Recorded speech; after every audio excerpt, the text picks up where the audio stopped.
warning you of an impending weather. Weather inaenda. We were expecting El Nino. And tukaangalia aliwapatia namba zetu. I honestly don't know.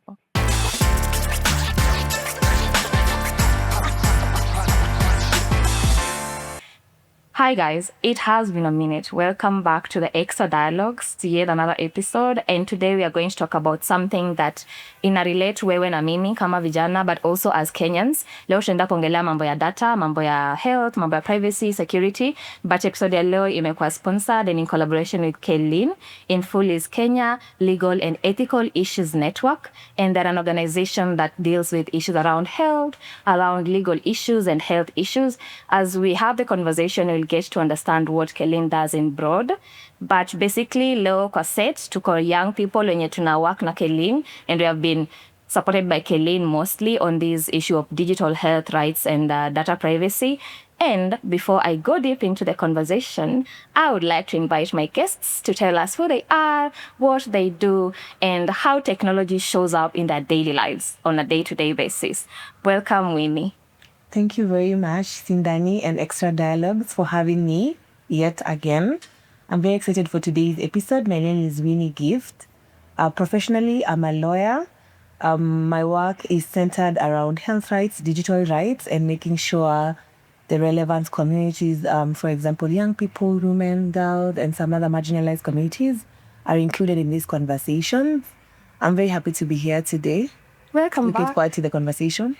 Thank you. Thank you. Thank you, Sindani, for having me. My name is Joseph Macharia. I am a mental health practitioner as well as a digital health advocate.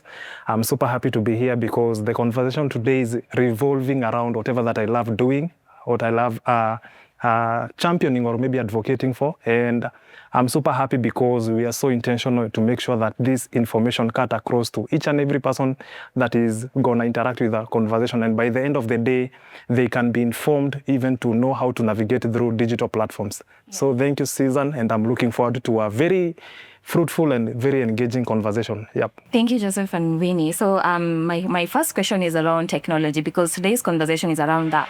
Venye technology ina show up in our daily lives. Nataka mniambie, how does it show up in your daily lives, just as Winnie, as Joseph, before start tuingie kwa mambo ya health, data and privacy? My phone is my everything. It's my everything. That's how I use technology in my daily life. For instance, today I've had to use Google Maps. I've gone through social media at some point. I've done so many things online today, ordering stuff online. So basically for me, my phone is my everything, and it has to be somewhere next to me for me to be comfortable. So when we talk about how I use tech in my daily life, I think technology is the essence of who we are, especially as young people. It's how we interact, it's how we access services, it's how we are able to, be one phone call away or one text away from one another. And even in the health space, I use tech a lot. I Google a lot when it comes to health-related issues. Yeah. I Google symptoms. I Google medicine. I remember just yesterday, I was Googling a certain medicine for my mom because she was telling me she's experiencing certain side effects. And I just wanted to make sure that if it's that specific medicine that was being had a side effect. So basically, my life is online. Everything I do so much online. Yeah. Well, it's funny you mentioned what you did yesterday for your mom, because it's something I also do. My mom takes a lot of drugs, and sometimes anapewanga tu drugs, alafu ajui ni drug gani, ananipigia simu, nimepewa hii dawa, unaweza niangalia ina side effects gani, and then I become like a secondary doctor to her. So yeah, technology is part of our daily lives. What about you, Joseph? So like for me, I'm so very...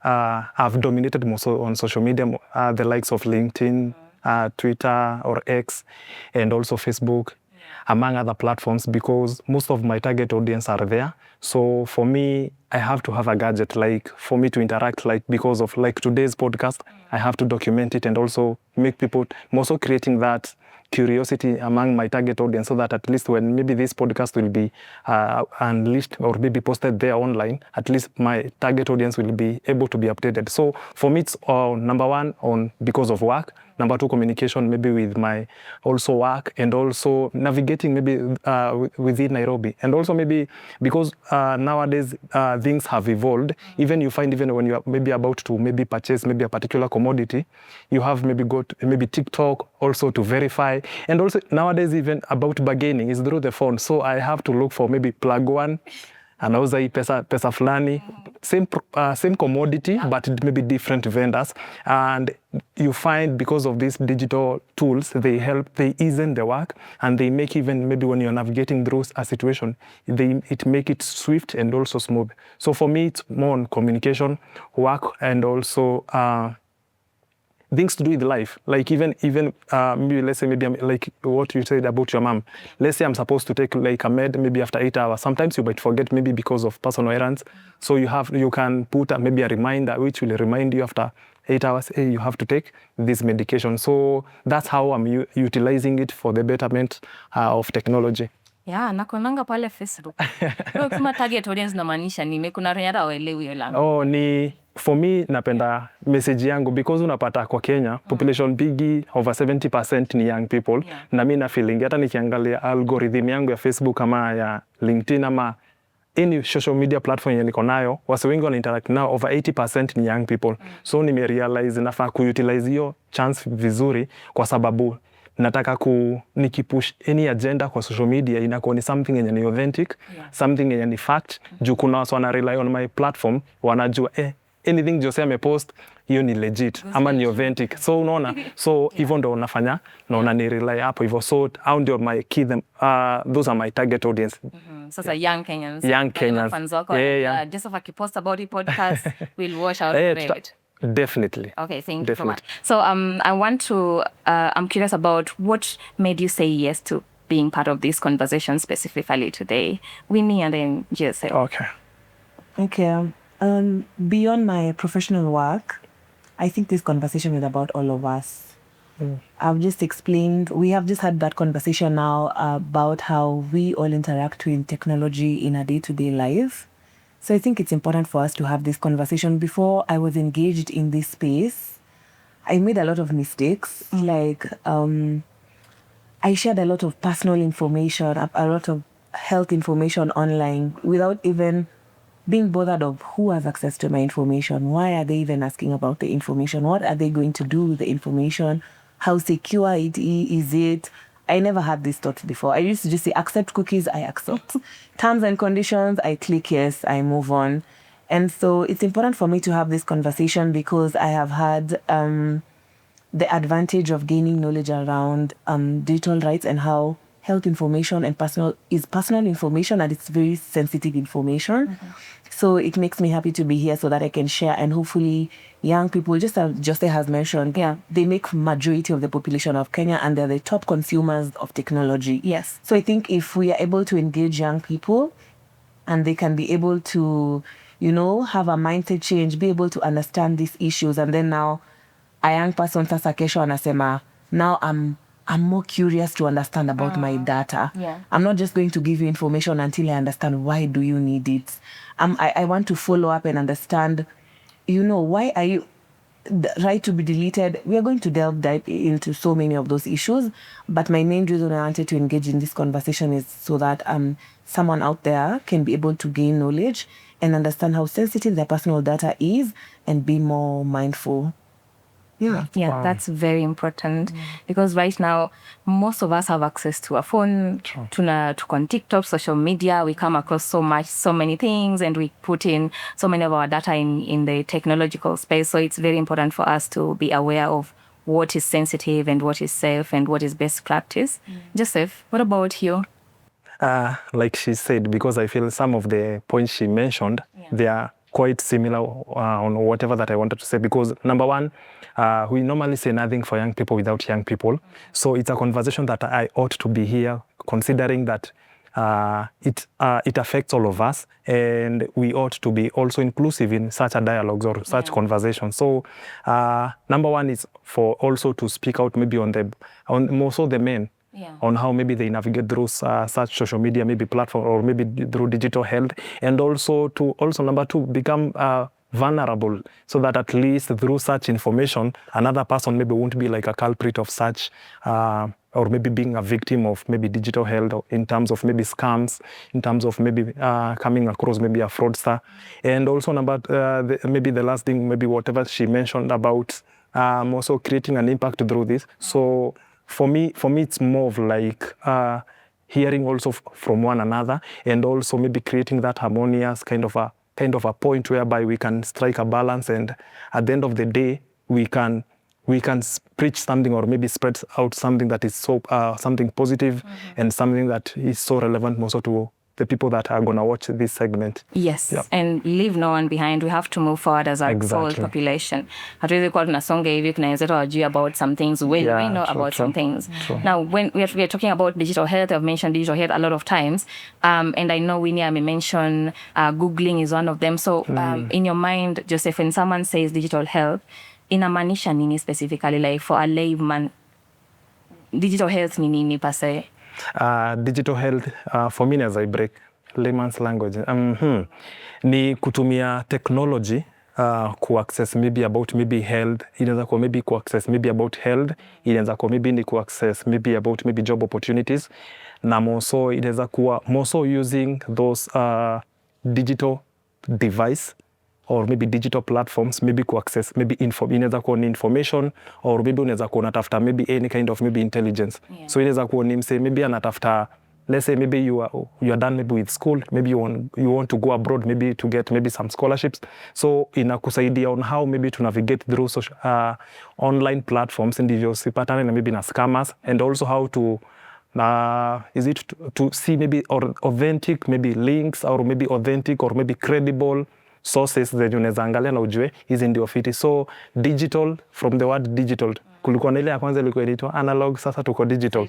Sasa tuko digital. So ni ile tu kujua maybe ile kutumia technology, na technology tukaona ni kama gani. Sasa tuko na simu smartphones.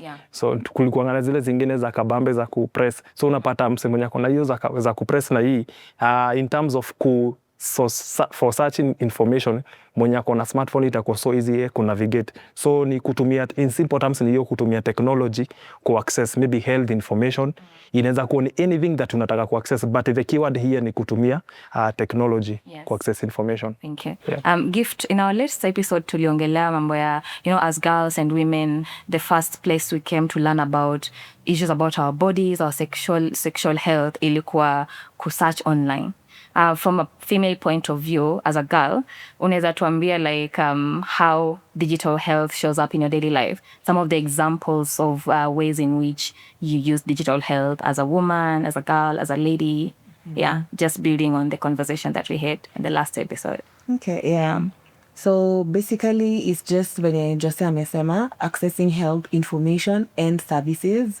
So that would, for me, even show up as a woman particularly.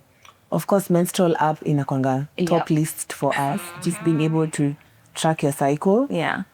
So it's it's inakwanga na a good advantage kwa sababu, like, you are able to keep up and understand, avoid emergencies all of a sudden, be able to understand even your moods. By the way, nakwambianga today you'll most likely be moody. You are acting up, ovulating, So it helps with that mentally, and even just be the preparedness of your cycle. And then something else that I've said, I Google a lot of sexual reproductive health information. I Google a lot. If I need to understand anything related to SRHR, sexual reproductive health, I'm going to go online and check on it. Also, just being able to stay healthy as a woman, to Konama fitness apps. We are trying to track our steps every day, making sure we do 10,000 steps every single day, and even getting reminders to drink your water, just basic stuff like that. And even just being able to order medicine. Uko na emergency hapo, you need pads, you need maybe like you need medicine, painkillers. My dawa comes just one call away. So basically that's how I utilize technology as a woman. So have you guys had any encounter where you have to like call a doctor and book an appointment online, or even just make an appointment online? Yeah. I have. You have? Like for me, where I come from, you find like I come from an informal settlement, so you find most of these healthcare providers, they are from our community. So you find things to do with stigma and discrimination. It's quite rampant. So the only maybe alternative in Tunaongelea as a young person is to maybe venture into online, the likes of like the way you said about my dawa, which has really come through. Even men, maybe when you want to access maybe like kama condom, juu unapata stigma ya kwenda kwa chemist, so mtu anaonelea hey, better ni order hii ikiletwa na mswa delivery na mwambia acha hapo chini. Maybe utaki uonekane, so hiyo ndo imekuwa. And also another thing, maybe hata unataka maybe when you're looking even for psychosocial support, even nowadays counseling is done over the phone. So there is no need of going maybe to a health center. So unapata like in a shorten, now you can engage in other things as well as maybe also you are checking on your mental wellness and also maybe reproductive health. So in a strike a balance. Yeah. So now that brings me to the conversation around now the digital tools that we use to, and the apps that we use to access digital health. When you're talking about ukiangalia ile watch umesync na Strava, ile app yenye umedownload for your tracking your periods, ile website ume-access, what are some of the things unaulizwangwa, information nambiwanga uweke before you access your service? Can you guys remember? Hizo vitu nambiwanga eka information, allow hii ndio access service ama ndio activate hii app. Nimeshai participate, kuna jama nitaje, kuna nye nishai participate, ilikuwa ni kama tuko tumeitwa tu ku-verify, ku-scrutinize tuangelea maiko youth friendly. Ilikuwa ni app walikuwa na develop, acha ni chatbot, ilikuwa chatbot. So ulikuwa unapata like inatisha email, inatisha phone number, inatisha ID, inatisha vitu mingi. Then I'm like, vitu zenye inaitisha hazi align na the sole purpose ama the objective of the app, because na feel like what is the need ya kuitisha maybe the likes of sijui mali unakaa hadi sijui nini, vitu zingine so personal ama so secretive, na una feel like in case of anything hata waja kuambia how maybe you'll be able even to access your data. So ina kufanya baka una question maybe the site, hata una feel like if at all maybe they had the right purpose ya kukuitisha, you'll doubt them because unaona like information imekuwa too much. At the end of the day maybe you repel, but at first because you don't have maybe the digital health information or maybe the literacy per se, now you end up becoming like a victim. Unapeana everything, then when it comes to even mambo na privacy, hizo zenye unapatanga hapo hivyo terms and conditions, unapatanga ni refu, so unaonanga tu mtu ana click, una accept the cookies, everything, then ndio nini nafunguka ndio wanakupa the services. Then after a while maybe unaanza kuona nini inaanza kubehave, inaanza kumisbehave, ni because maybe you didn't go through the terms and conditions mama the privacy document to understand maybe ukipeana information waita you to me aje kuna third party, kuna second party, na maybe about confidentiality also. So hapo hivyo ndo nilikuwa naona hizo kuna information wanaitisha zenye na feel they are not supposed to ask, that is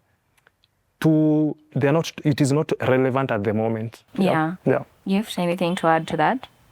And I want you to assume that maybe unaongelesha mtu mwenye anatusikiza, it's a young girl ametoka high school, amepewa simu for the first time, alafu ana download app, alafu anaanza kuuliza vitu.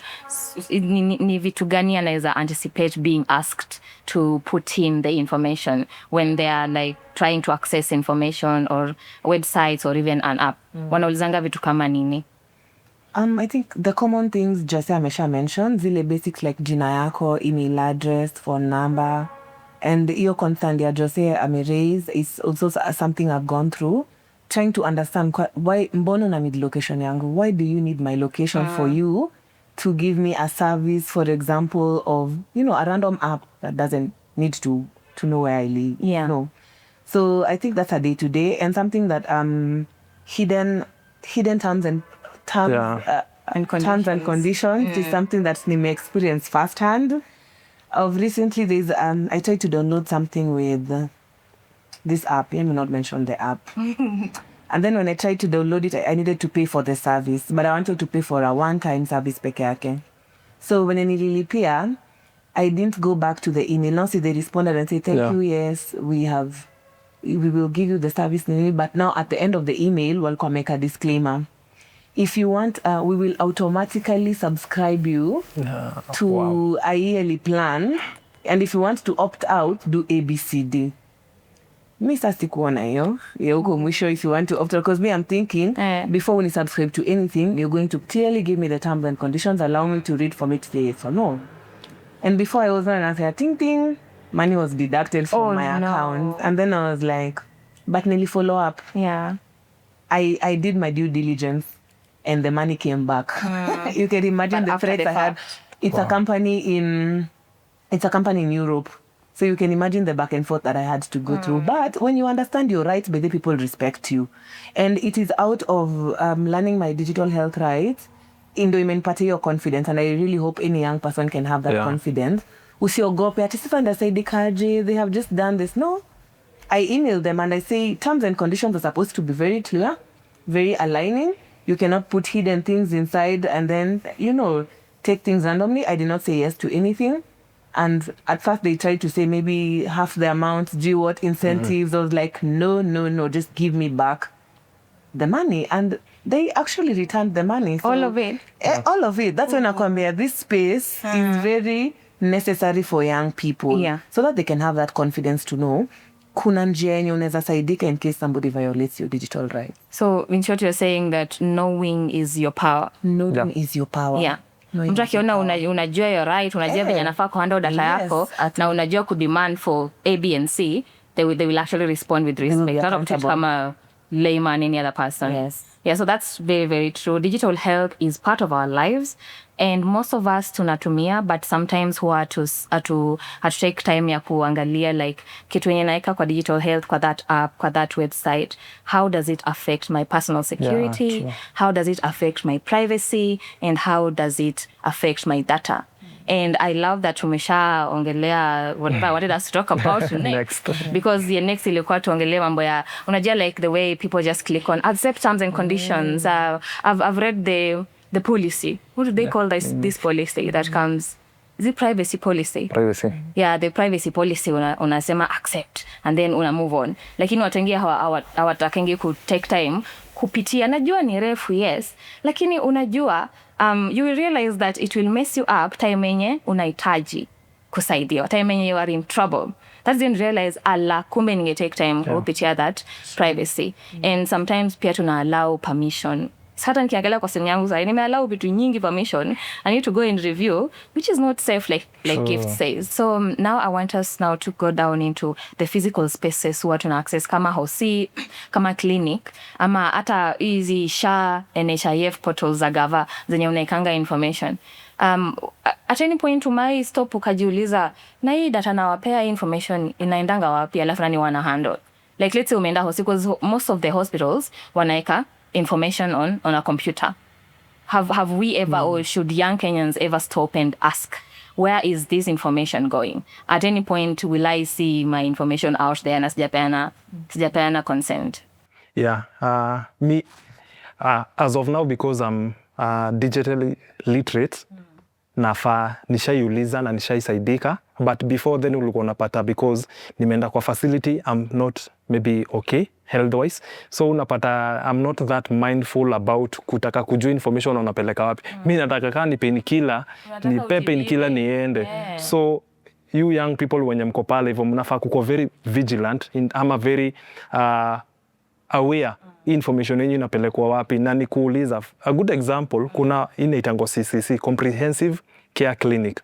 Unapatanga hapo hivyo ina dealing na most for the maybe people when you are taking easy HIV medication. So unapatanga ukienda kwa hosi unapatanga during hiyo health record yao most of the times juu anatumia DHIS, unapatanga hiyo nini iko tu hivyo plain na unaweza ona information ya msee hapo hivyo. So hiyo si kitu fiti sana. So even it's a wake up call kwa mavijana ama to the people wenye wanaenda hata kwa facility. Wewe amua siku moja tokea kwa hiyo government facility, maybe ni Mama Lucy, maybe ni hiyo Kenyatta, enda hapo hivyo mwambie unataka health information yako, maybe ya the previous visit ukiwa hapo hivyo. At least ndio utajua ikikuja ni mambo na data privacy, ikikuja ni data security, ikikuja ni mambo na confidentiality, ama ikikuja ni mambo na most security wise.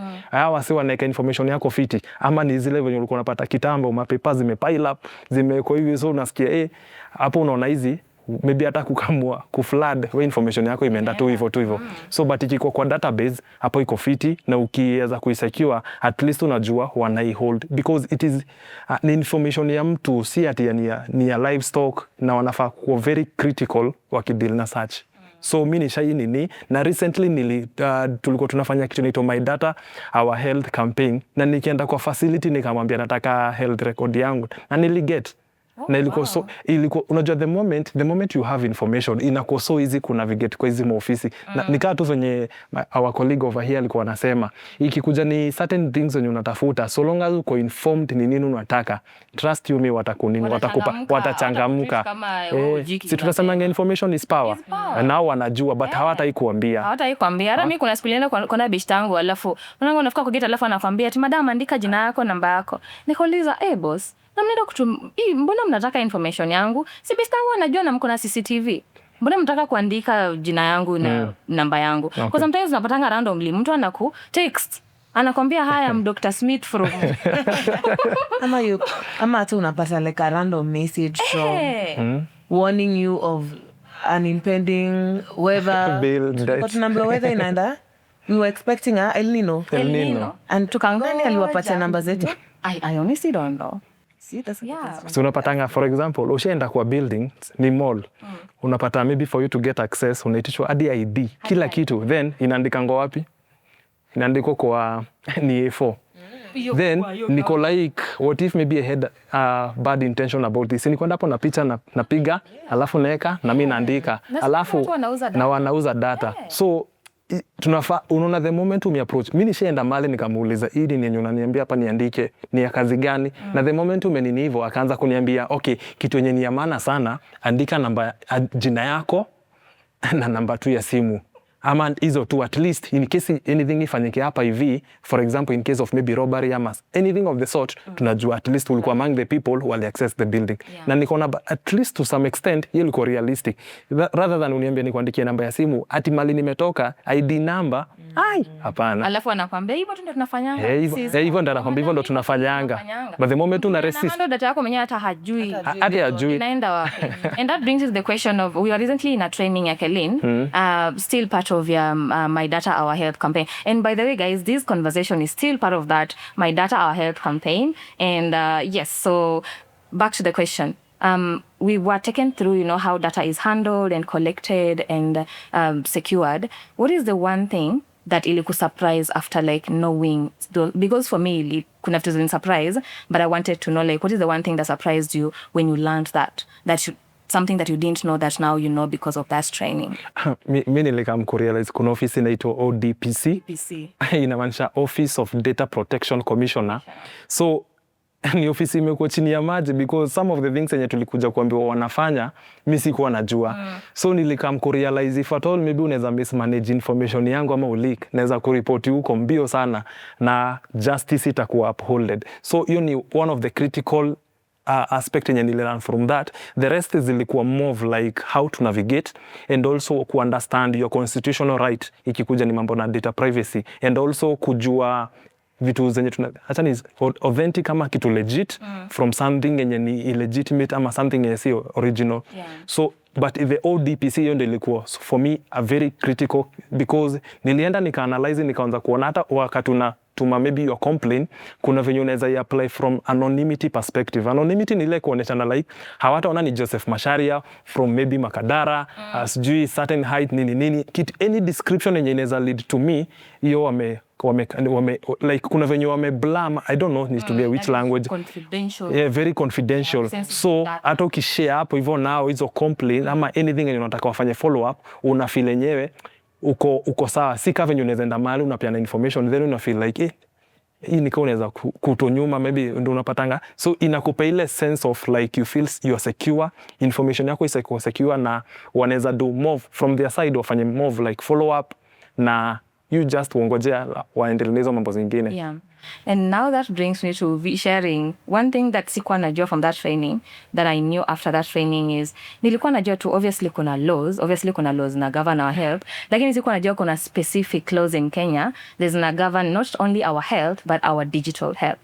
So I wanted to ask Gift, could you tell us more about what are some of these laws, just in passing, watu wanafaa wajue that kuna hii law A, B and C inaku protect your digital health in this way, and then maybe you can have this conversation deeper in the next episode. Okay, first of all, Kona mama yao mama yao. Mama yao. Mama yao. We have the Constitution of Kenya. Hiyo ndio inakuanga number 1. So the Constitution of Kenya protects our right to privacy, number 1. It protects our right to human dignity. It recognize the right to health. And to protect from non-discrimination. I think on the coming episodes, to discuss more of what easy laws exactly, what do they touch on? Tukisema, these laws are touching on things, what issues exactly? But so the Constitution is the number 1 that I would mention. Alafu something else ingesema ni the Digital Health Act. So hiyo inadili na infrastructure na systems. Wacha ni try to break it down. So Digital Health Act inadili na the systems zenyewe, like how records zinakuwa stored, watagavanio applications, easy health apps and whatnot. They govern the infrastructure itself. And then now we have another one that I think we mentioned, Office of the Data Protection Commissioner. Yeah. So their mandate is governed by a law called the Data Protection Act. Na hiyo Data Protection Act sasa, ndio sasa inaguzia us personally. Inasema, kama mtu ako na information yako, what can they do and not do with your information? Na inakusema lazima kwanza upatie mtu consent, umpatie ruhusa ndo atumie information yako. So I like to see the Digital Health Act as maybe like the car hivi, because it's the driver of the infrastructure, the system, in systems, and then data protection deals with the people, the us. It's more focused on us, our rights. Inakwambia this is your right. Alafu inakwambia these are the limits that somebody can do with your data. Yeah, you have a right to consent for somebody to use your data. You have a right to ask, why do you need my data? You have a right to tell them, delete that data. You have a right to ask them. Kama tumesema, somebody is taking information and waneka kwa hizo kitabu, so unauza mtazidelete lini? It's okay for them to tell you. Because sasa information kama ulinge in a building in 2010, mbona wako nayo hadi sai 2010? Mbona bado napata emails zao na newsletter. Wow. Exactly. Yeah. So you need the Data Protection Act, and then tuko na ingine inaitwa Computer Misuse and Cyber Crimes Act. Hiyo ina touch on pertinent issues za pale hacking. Mtu akikuhack, bullying. Mtu amekubuli, mtu ameleak sex tape yako. You can always anakuharass pale online. You can always rely on the Computer Misuse and Cyber Crimes Act. So just those are some of them. The most basic ones. Yeah. Like I keep mentioning, kazi yetu sisi tu ni kuwajulisha some of these acts and laws, but pia kazi iko kwako. Ukipata time, enda Google research jamani. Angalia tu like in layman. Na siku hizi kuna AI. Unaenda kwa ChatGPT, kwa cloud, naambia, could you please explain this law to me like a 10 year? Na pia, is that part. Lakini pia tuko na Kenya law where you can get the correct document and you don't need to pay anything. Unaenda tu Kenya law alafu inakuepea search box hapo, unaandika tu Data Protection Act, alafu inakuja and then unaisoma. But what you've said is good. You can download it, uitume kwa an AI, useme nieleze like a layman, you know, the language is too technical. Ina affect aje. So take also personal initiative, learn the laws existing that protect you, your digital health and your data. Now that, Joseph, now that you know what you know from this conversation, from Kenyan engagement, what is the one thing that if you were to meet your friend kesho, unaweza mwambia that they should care about their digital health and data? What is the one thing that unaweza mwambia to other basic that they should know so that they protect themselves digitally?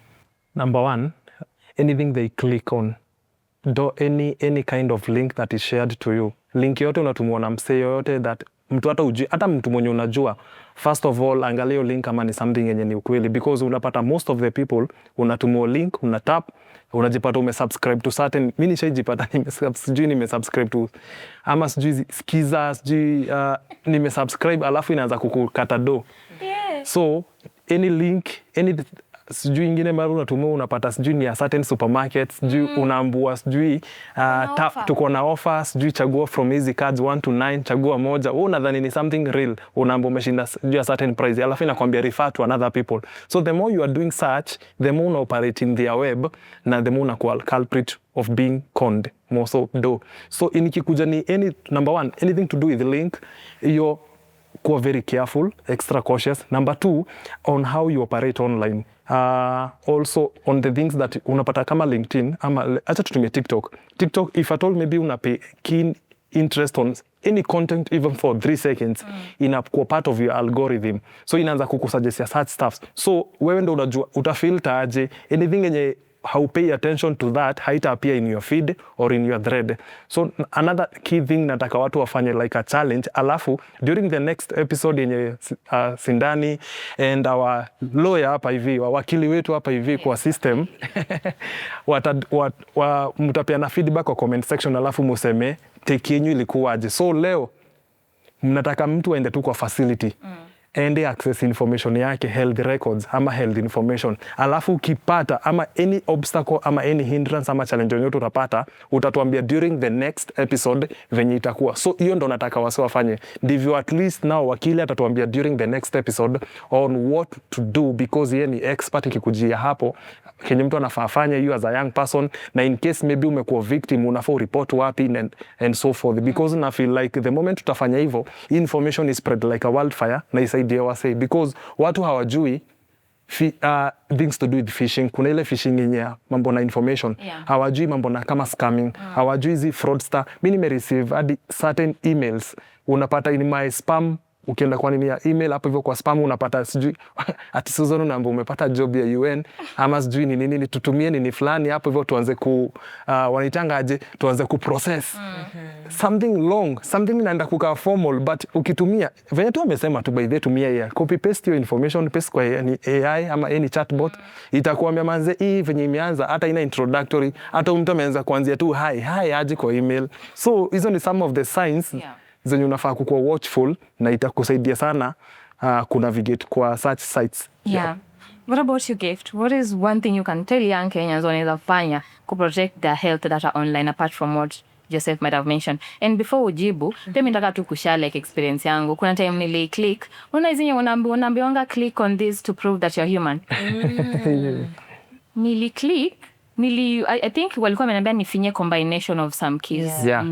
True. Na ilikuwa ina spur of a moment na nikafanya, and immediately I realized this is a scam. But walikuwa shapata access to my laptop, to my email, wakanihack, wakaanza kuiba pesa yangu ya credit card. But luckily enough nilicall Meta and then they were able to block that. So be careful. And Joseph has given you guys a challenge for this episode. When you listen to this episode, try to take an initiative. Enda hata kama ni the nearest clinic nyumbani, enda ukapana information yako. Jaribu tu kwenda kuuliza, na by the way information nawapeanga mnatumia aje? Alafu Kenya watakujibu venye watahandle ile situation. Kuja utuambie kwa comment section. And then in the next episode, now our wakili will address on what now you can do as a next step, because like you see guys, as Kenyans tunaelimishana online, so we can only do that based on what you tell us. So ukikuwa na any experience, come and tell us so that we know what you are going through, and then people like our experts here, our wakili, can now tell us, hey, after this sasa unafaa uende wapi. Kama unafaa uenda kwa ODPC, unafaa kwenda kwa ODPC ufanye A, B and C. Kama unafaa kwenda kwa askari A, B and C, just please guys let us know. Okay? Sawa. True. Winnie. Okay. I think we may mention, what you mentioned is something Peming may relate to. But I would say there's a stereotype that hautasaidika if you report. True. There's a stereotype that there's nothing you can do about it. Mi nataka tu break that stereotype and to say there's something you can do about it. Kuna avenues diko available for you to go and report. And we'll give the Office of the Data Protection Commissioner the flowers. The cases are moving. Hata ukipigwa tu picha mahali, ujione tu mahali. 2 million. Kwa UPC. Na huko Pay permission. Permission uko kwa billboard mahali. Ama you're just randomly even in entertainment joints and all that. And you have not consented for your photo being taken. Akienda tu kwa ODPC and you will see what they will do. So it's a working office, actively working office, and they're doing a good job. So nobody should think that there's nothing they can do about it. And the more we do something about it, the more we continue to hold the private sectors and these tech companies accountable. Because wakiona sasa ODPC mekusama hapo because you've done something without consent, and then the other time they're not going to do that. True. So it's going to help even in terms of accountability. So if someone watching right now may suspect that their health data has been misused, unaweza waambia wafanye nini? Like, what is the first step? like after you realize that actually I was told they shared my health data and I didn't consent or they misused it, nafaa nifanye nini as a first step, at least? Okay, as a first step, okay, chukua inaitwangaje Screenshot. Keep receipts. Eka receipts zako mwenzangu. Put your receipts. You see, that is, if you don't, usipochukua receipts immediately, it might come to bite you ukombele, because sometimes you see, if somebody has violated your health data maybe online, so unajua wanaweza delete. Somebody has discriminated you uko amekuharass uko because of your status, for example, delete comments, sasa utaitoa wapi? Yeah. So the first step is to collect as much information as you can. Take the screenshots, dates, etc. And then also record the organization or individual that has violated your rights. Nasema hiyo ndo the first step. It will depend with what kind of rights yako imekuwa violated. Sometimes when you're talking about vitu kama revenge porn, hapo now you also need psychosocial support. And I think that's something we'll address in our next conversation, kwa sababu the law doesn't provide us with good immediate steps kuhandle kitu kama hiyo, because my video has leaked. Sasa before nifike kwa ODPC, I respond kwa nini yangu. Mnaendelea views, mnaendelea kutrend, mnaendelea kutrend. Tunaenda kanisani. We need to figure out an immediate action for stuff like that. So unaona sasa that will also need collaboration with the tech companies. We need kina Instagram, TikTok, Telegram to work with us. Unaona ndo kitu kama hiyo, the first step, the best step would be first of all to delete that content. Unaona. So before we go into that, we must just collect as much information as you can collect. After you collect it, if you need psychosocial support, please go and seek psychosocial support. Hapo namaanisha mental health. Kidogo kama imesumbuka kidogo, you can find help.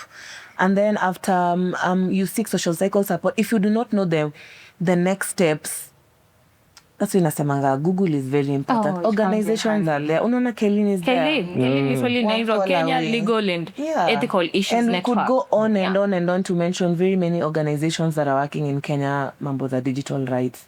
So in case haujui what to do, hata before nianze kuambia go to the ODPCs, you go to the police, you can look for information from those people.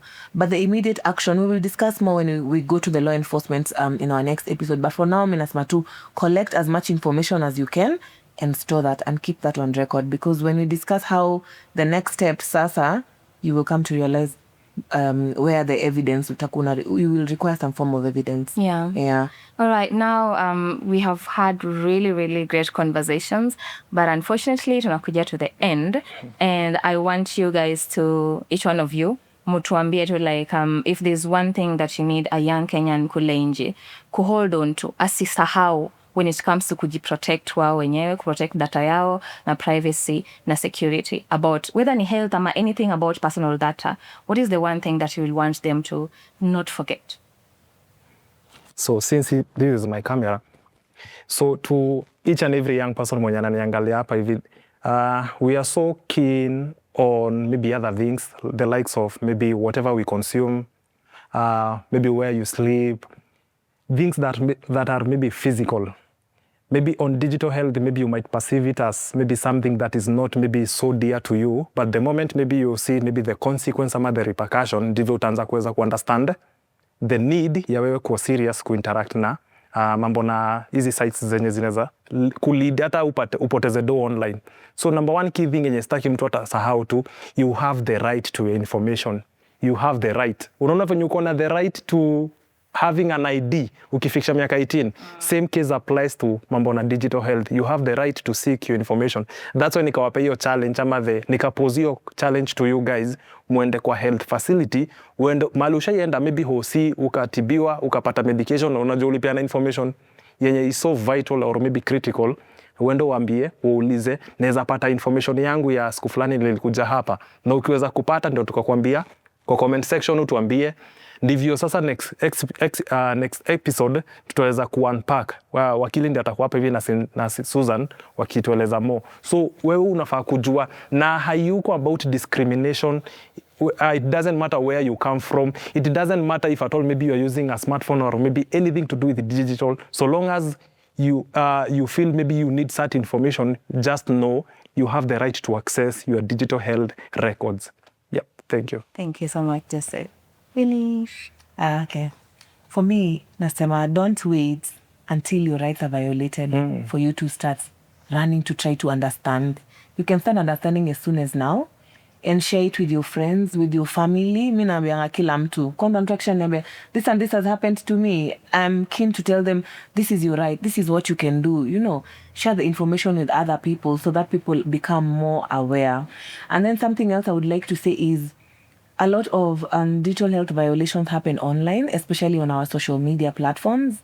Na tumeshasema young people, we are the number one users of digital tech. Lakini bado young people we are the number one perpetrators of digital violence online and tech facilitated violence.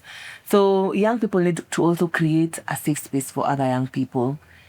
In the next episode, Tunaongelea, what do you mean tukisema your digital rights, maybe health rights have been violated?